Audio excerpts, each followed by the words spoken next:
Welcome to GeoHawks Academy, and today's chapter is 7. And let's continue our chapter, जिसमें कि हमने last time पढ़ा था कि इंडिया का जो नेम है वो किस किस नेम से बुलाया जाता है, Bharat, Aryavarta, India. And India का जोग्राफिकल एरिया जो है वो है आपका 3.28 मिलियन स्क्वायर किलोमीटर। इसलिए इंडिया का जियोग्राफिकल एक्सटेंट की बात करी थी, जिसमें हमने लैटिट्यूडनल एंड लॉन्गिट्यूडनल एक्सटेंट की बात करी थी। तो that is latitudinal extent and that's longitudinal extent. Okay, that is longitudinal extent. Next is political and administrative division, जिसमें कि 2019 तक इंडिया में 29 स्टेट्स एंड 7 यूनियन टेरिटरीज थी, लेकिन 2020 तक इंडिया में 28 स्टेट्स और 8 यूनियन टेरिटरीज हो चुकी हैं। ओके, इससे रिलेटेड कोई भी डाउट हो तो आप कमेंट्स बॉक्स में पूछ सकते हैं। अब आप शुरू करते हैं अपना इंडिया का फिजिकल प्रॉपर्टीज, या क्या बात करते हैं कि इंडिया का फिजिकल डिवीजन कैसा है। ठीक है, तो अगर फिजिकल डिवीजन की बात करते हैं तो इंडिया में वैरायटीज मिलेंगी आपको फिजियोग्राफी की। जस्ट लाइक आप इंडिया में ये पिक्चर आप जो देख रहे हैं, इस पिक्चर में आप देख रहे हैं कि बहुत सारे कलर्स हैं। ठीक है, इन कलर्स में आप देख सकते हैं कि अलग अलग चीजें मेंशन की गई हैं, या ये आप ये इंडेक्स देख सकते हैं, मैप का ये जो इंडेक्स पार्ट है, जिसमें कि आपको शो किया गया माउंटेन हिल रेंजेस। उसके अलावा आपको जो कि ऑरेंज कलर में है वो माउंटेन रीजन के बारे में है। इसके अलावा ये जो येलो कलर है that is the plateau region, and after that there is a greenish area which is known as plain region। ठीक है, इसके अलावा भी आप देखेंगे यहाँ पर ग्रेट डेजर्ट्स के बारे में बात हो रही है, कोस्टल प्लेन्स के बारे में बात हो रही है। तो ये सब चीजें हम आगे डिटेल में इसको समझते हैं। ओके, तो अब बात आती है हमारी जो जिसको कि हम बोलते हैं हिमालय, ग्रेट हिमालय या हिमालयन रेंज जिसको हम बोलते हैं। तो हिमालयन का मतलब क्या होता है? This here it is written हिम plus आल्य।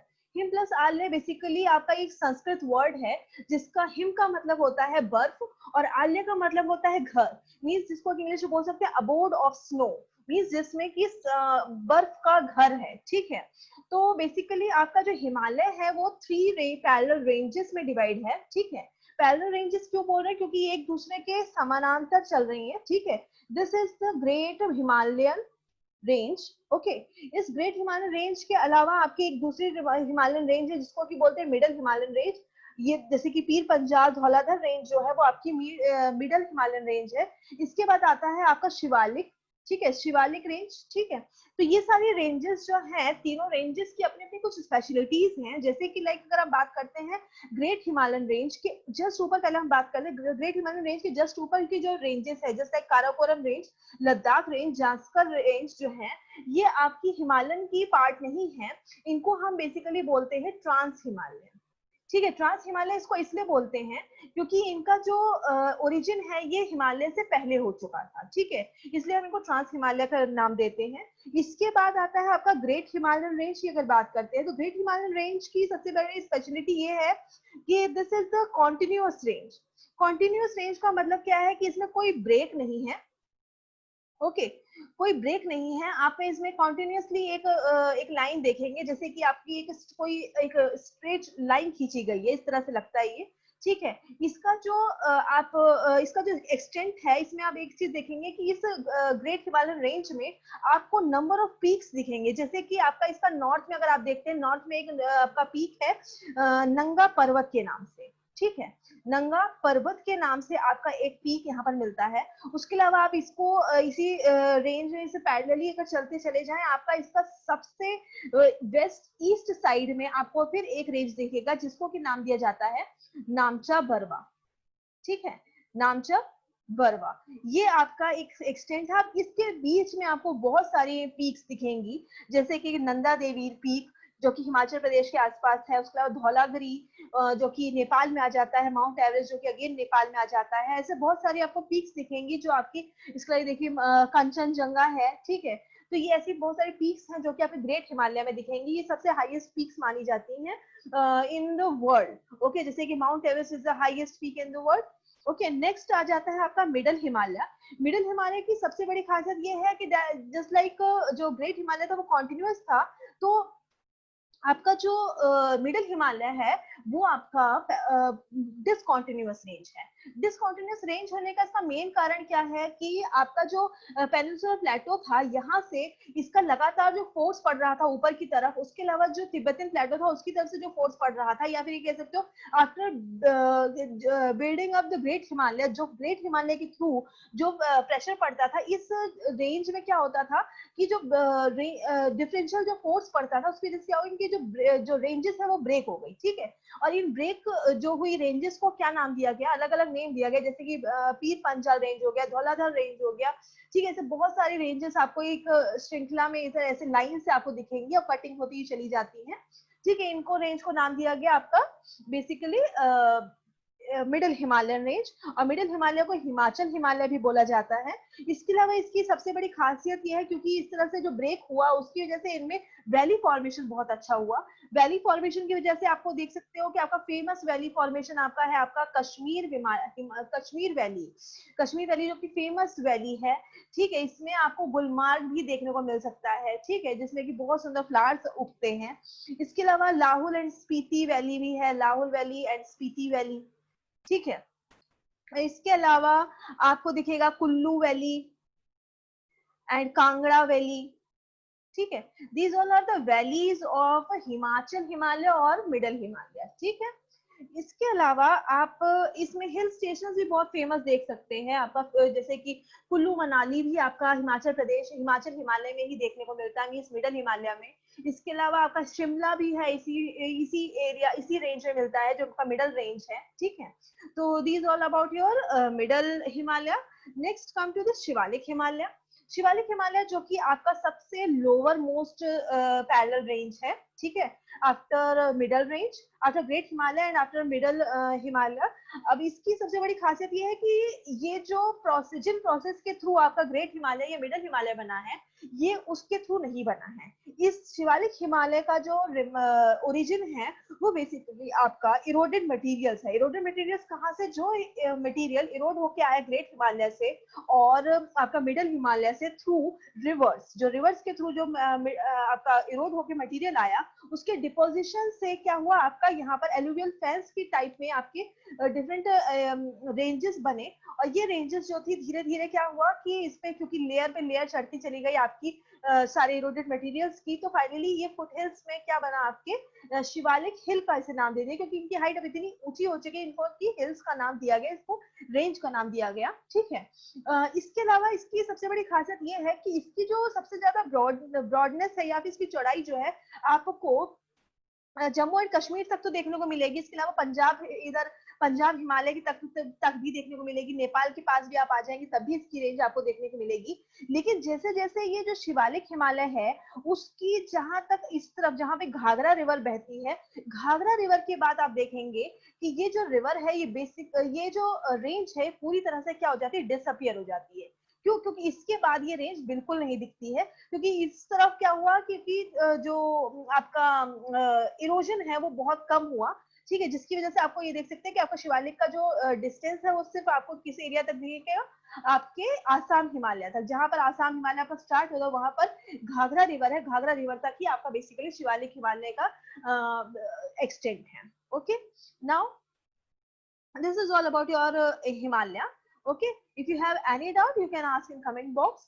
Next come to your northern Indian plains. Okay, northern Indian plains की बात अगर हम करते हैं तो बेसिकली अगेन ये जो हिमालय से जो भी इरोडेड मटेरियल था ये उसके डिपोजिशन की वजह से बना, जिसको कि एलुवियल डिपोजिशंस बोला जाता है। जो कि एलुवियल का मतलब क्या है, जो कि जलोढ़ मिट्टी का मतलब क्या है, जो जल से निर्मित मिट्टी है, ठीक है। अब जल से निर्मित मिट्टी का मतलब क्या है कि जो कि अपर्दन के थ्रू, मींस इरोजन के थ्रू आपकी हिमालय को कट करके, आपके माउंटेन्स को कट करके जो नीचे की तरफ फ्लो कर रही थी, ठीक है, वो रिवर्स हो गई। तो बेसिकली आपकी जो 3 रिवर्स है, मेन रिवर, जैसे कि आपकी हो गई Indus, Ganga river and the Brahmaputra river, और उसकी जो ट्रिब्यूटरीज हैं, इन सब ने ही इस प्लेन एरिया का निर्माण किया, ठीक है। अब ये आप एक पिक्चर देख रहे हैं, इसमें आप रिवर्स की भी देख सकते हैं। This is the Tsangpo river which is known as Brahmaputra river in India when it enters in India. जब वो इंडिया में एंटर कर जाता है तो इसे ब्रह्मपुत्र के रिवर्स के नाम से जाना जाता है। इसके अलावा ये हो गई गंगा रिवर, ठीक है। इस तरफ की जो रिवर्स आपको दिख रही है वो आपको नहीं मेंशन किया गया है। This is the Indus river, ठीक है। यहाँ पर इंडस रिवर जो कि बेसिकली सतलज आता है, जो कि सतलज ही हमारे प्लेन एरिया को यहाँ पर पंजाब और हिमाचल के पास से इसको बिल्ड करती है। इसके अलावा ये जो एरिया आप देख रहे हैं, जो कलर है आपका थोड़ा सा स्किनी कलर है, ये आपका पूरा प्लेन फॉर्मेशन है, ठीक है। ये आपका प्लेन्स है, नदर्न प्लेन्स को जिसको नाम से जाने जाते हैं, ठीक है। और ये सारी जो रिवर्स है, उसके जो ट्रिब्यूटरीज हैं, ये सब क्या कर रही है, मिलकर आपके प्लेन्स का निर्माण कर रही है, प्लेन्स को बना रही है, ठीक है।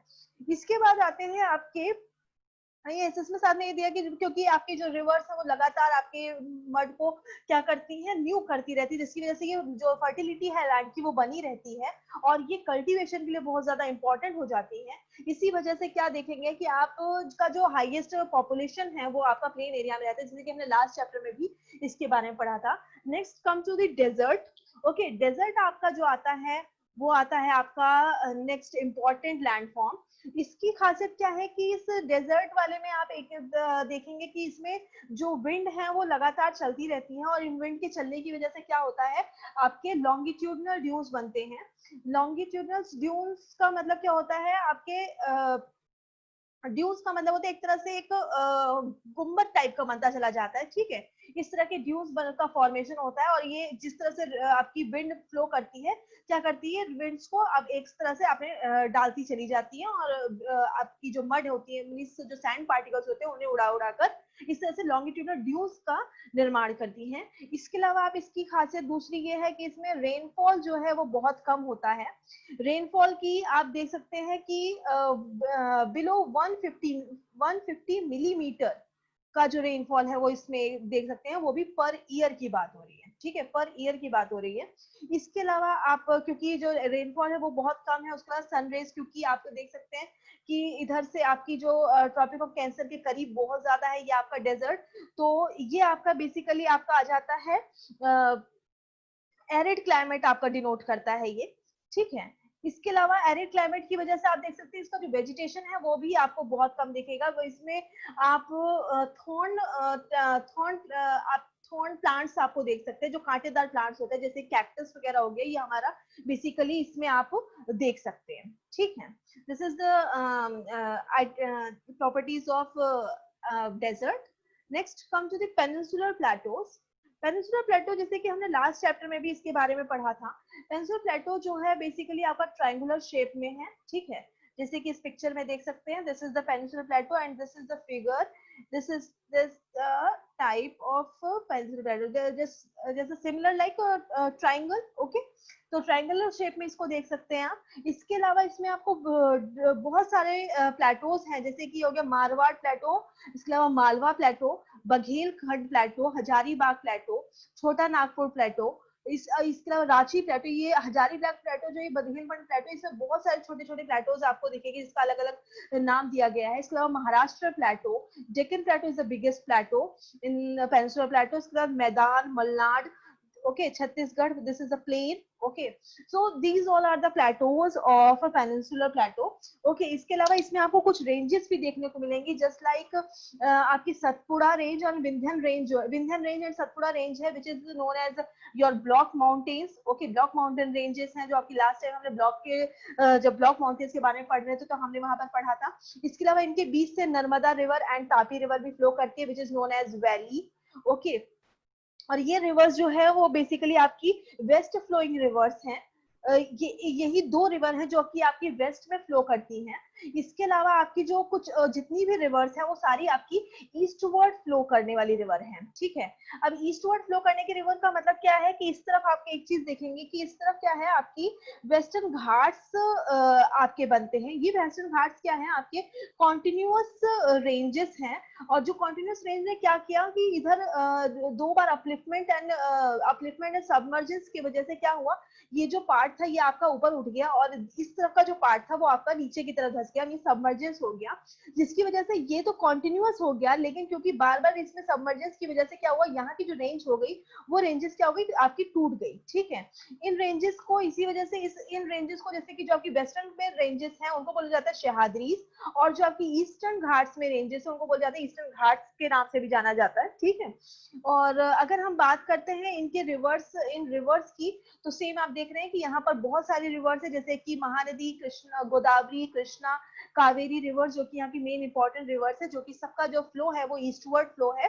इन ईस्टवर्ड फ्लो की वजह से क्या करती है ये रिवर्स जो है वो बनाती है डेल्टा। ठीक है, डेल्टा जैसे कि आपके क्या करते हैं, जैसे कि अब जब ये फ्लो करते हैं कोस्टल प्लेन्स में तो इस तरह का डेल्टा बनाते हैं, जो कि अभी कोस्टल प्लेन्स के बारे में जो पढ़ते हैं हम उसके बारे में डिस्कस करते हैं।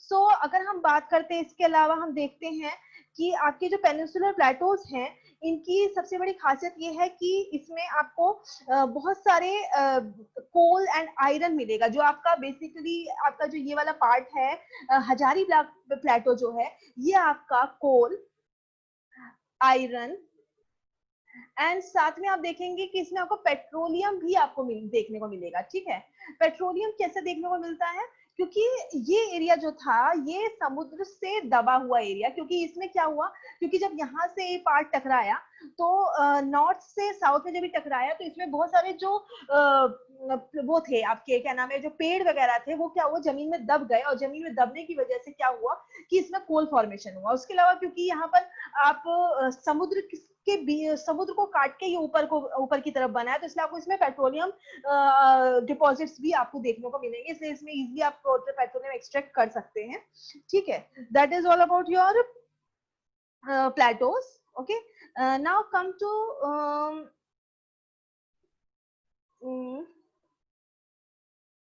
एक सेकेंड, वेस्टर्न घाट्स में एक खासियत और देखेंगे आप। वेस्टर्न घाट्स में जो ये आपको मैंने बताया कि ये जो कॉन्टिन्यूअस रेंज है इन कॉन्टिन्यूअस रेंज को सिर्फ कुछ गैप्स के थ्रू ही आप क्रॉस कर सकते हैं, जिसमें से आप ये देख सकते हैं जो आप टनल्स आप जब भी इस तरफ ट्रेवल करेंगे तो आपको रेलवे टनल्स बहुत सारे देखने को मिलेंगे, क्योंकि इन टनल्स को ही क्रॉस करने के लिए हमने ये जो सिंपल जो हमारे गैप्स बने हुए जो नेचुरली बिल्ट हो गए 3 गैप, जैसे कि थाल घाट, पाल घाट और भोर घाट, 3 बेसिकली गैप्स बने जिसके थ्रू हम इसको क्रॉस करते हैं। उसके अलावा इसको कोई रास्ता नहीं जिसके थ्रू हम इसको क्रॉस कर सके। इसके अलावा आपका इसका जो सदर्न पे देख सकते हैं आपका वेस्टर्न घाट की जो सबसे हाईएस्ट पीक है वो हो गई आपकी अनाईमुद्दी एंड दोदा बेटा जो है वो आपकी 2 इंपॉर्टेंट पीक्स हैं जो कि आपकी वेस्टर्न घाट्स में मिलती हैं। अगर हम ईस्टर्न घाट्स की बात करते हैं तो ईस्टर्न घाट्स में आपका बेसिकली हाईएस्ट पीक जो है वो है जिंधा घोड़ा, जिंदा गढ़ा जो है वो आपका हाईएस्ट पीक है।